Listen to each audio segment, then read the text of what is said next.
Welcome back to Herpes Talk. Most people get herpes when they're little kids from a relative kissing them on the mouth. And as you learned from the last episode, this can go oral to oral if they grow up and kiss someone later, or they perform oral sex on a partner in the future. As kiddos, they may have had nothing indicating that there was a virus present, few outbreaks over time that they may or may not remember, but they still have herpes in their bodies, which means any point in their lifespan, that ugly virus can rear its head and either cause an inconvenience or pass to another person. Every time that somebody who has herpes simplex virus comes in contact with somebody who doesn't, it's possible that transmission can occur, but it's not automatic. There are many variables that have a say in whether herpes sets up shop or not. I want you to know them all. First, you need to understand herpes, how it is transmitted, how it expresses itself, and how it affects the body here.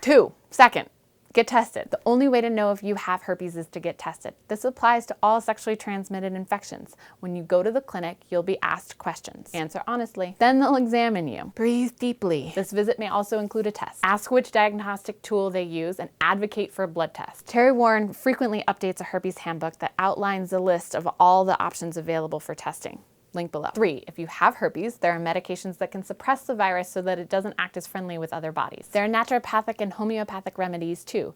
Remember that the virus affects the nervous system, so things that love on your nervous system mean good. If you don't have herpes, congratulations. Your responsibility is to be gentle and supportive. Listen to the rest of these tricks on how to hold off a herpes transmission and make sure that you're taking care of yourself. Don't do anything you don't want to do. Okay, more ideas. Block any skin-to-skin contact as much as you can.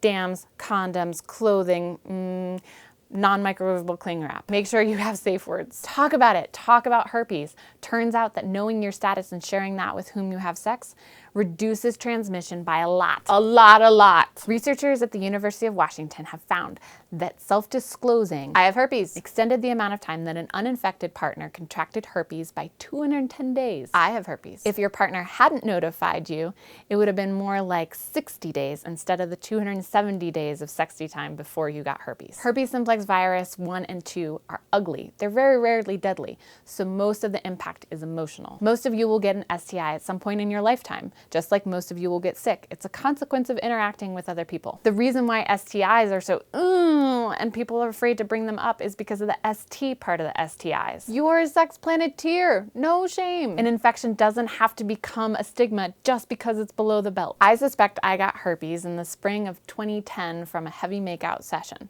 My partner had been four-wheeling the sand dunes in Idaho, and when he came home, I really wanted to kiss his face. I saw the sores, but I thought, chapped lips from the wind, not herpes outbreak from the blazing sun. Shucks. Sunlight has been scientifically proven to trigger herpes outbreaks.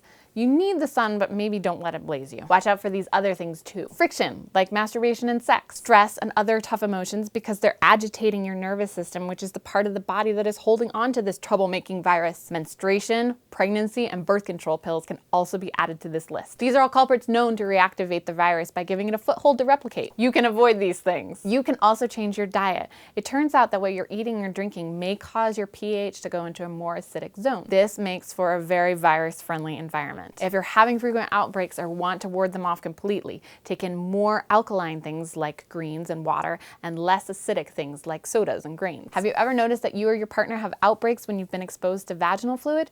Acid. Wash those herpes vulnerable areas after playing and be kind to them. Lastly, monitor your mood, your stress. Find time management tools that are going to bring you down. Take care of yourself. You absolutely deserve it. I, for one, am taking my herpes to bed early.